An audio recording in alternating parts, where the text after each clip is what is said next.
this lecture we will going to study about what are the system calls and what are they used for now. It says here that a system call provide an interface to the service made available by the operating system. So we know that our operating system provides us with certain services. Now the system call, what they do is they provide an interface to the services that are available by the operating system. So before we try to understand system calls in a more detailed way, there are two important points that we need to know about, which is two mode of operations in which a program can execute, which are known as the user mode and the kernel mode. So let's try to understand this. So what is this user mode and the kernel mode? So this user mode and kernel modes are the two modes in which a program can execute. So if a program is executing in the user mode, and then the program that does not have direct access to the memory, to the hardware and such resources, but if a program is executing in the kernel mode, that program has directly access to the memory and hardware and such resources. So we say that if a program is executing in the kernel, then it is in the privileged mode because it have direct access to many of the resources. But the problem is that when a program is executing in the kernel mode, and if the programs happens to crash during its executions, then the entire system would lead to crash and your entire system will come to a halt situation. So that is one of the problem of kernel mode. But if a program is executing in user mode and it happens to crash, then the entire system does not crash or the entire system does not come to the halt situations. If the program is executing in user mode, so the user is a safe mode of operation, through kernel mode is a privileged mode. So these are the two modes of operations in which a program can execute. So we see that the user mode is more safer, and because of that most of the program they execute in user mode. But when a program is executing in user mode, it may need to some resources like a memory or hardware and so on. So when the program needs to access to these resources, it makes a system call to your operating system that it will tell that I need to access certain resources, so to make a call. And when it make the calls, what happens is that for an instance that program is switched from a user mode to the kernel mode, so that it can use those resources. So there is switching that is happen. So when a program switches from user mode to kernel mode, that is called the context switching. And even when it switches back to the user mode to the kernel mode, that is also called the context switching. So when the program make a call to the operating system saying that I need to, even I could say that even when the switches, when kernel mode switches back to the user mode, that is also called the context switching. So when the program makes a call to the operating system saying that I need to use this particular resource, the context switching happens, where the user mode is switched to the kernel mode, so that the program can use those resources. And then the call that I was talking about, the calls that the program make in order to access those resources or to go into the kernel mode, that call is known as the system call.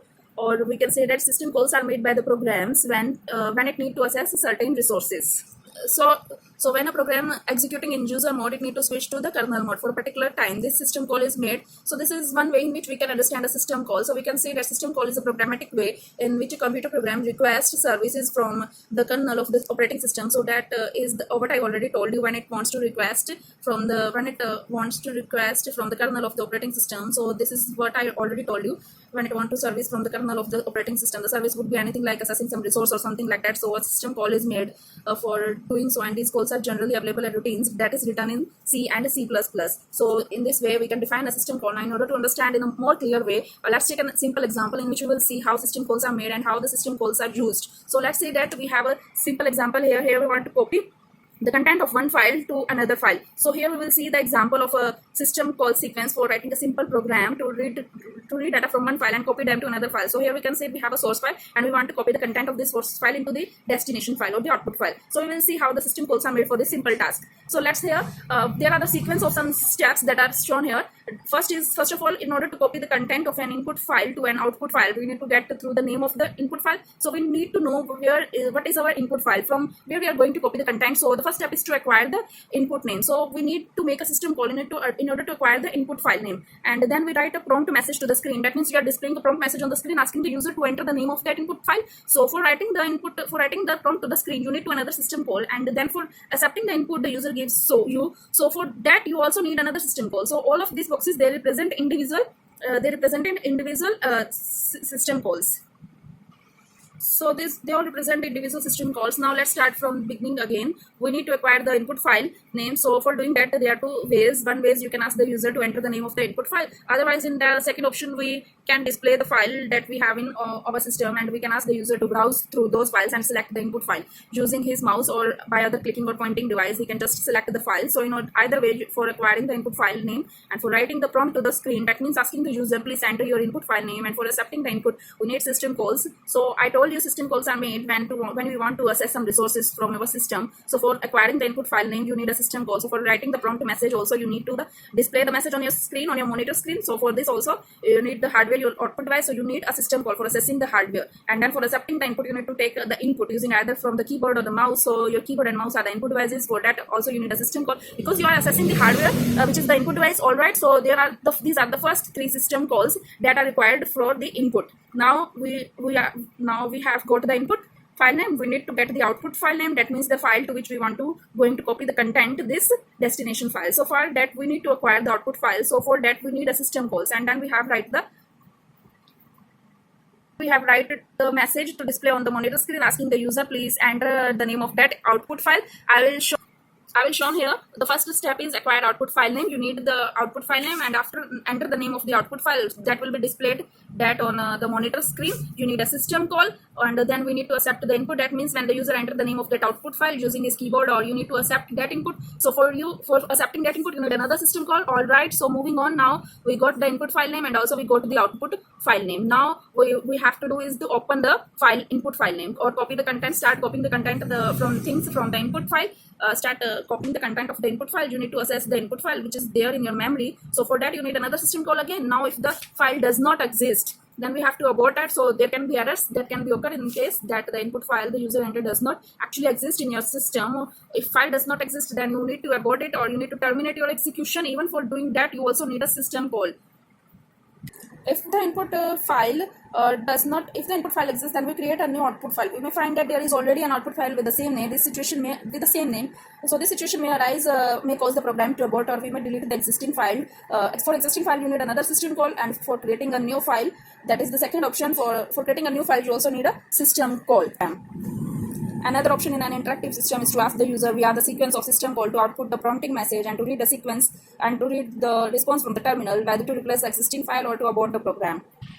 So in the same way, you have to create the output file. So the output file name that the user entered, you have to create an output file using the file name that the user entered. Now if the file exists, then also you have to abort because you are trying to create a new file into which you are going to copy the content of the source file to the destination file. Now the name of the output file that you provided or the name of the destination that you are provided, if it is already exists, then you cannot create that output file. So you need to create a new file, which you are not allowed to create a file that already exists. So if you find that the file already exists and you have to abort, so for that you need a system call. So for creating the output file, you need a system call, and if you find that output file already exists, so if you find a file with the same name already exists, then you have to abort or to terminate your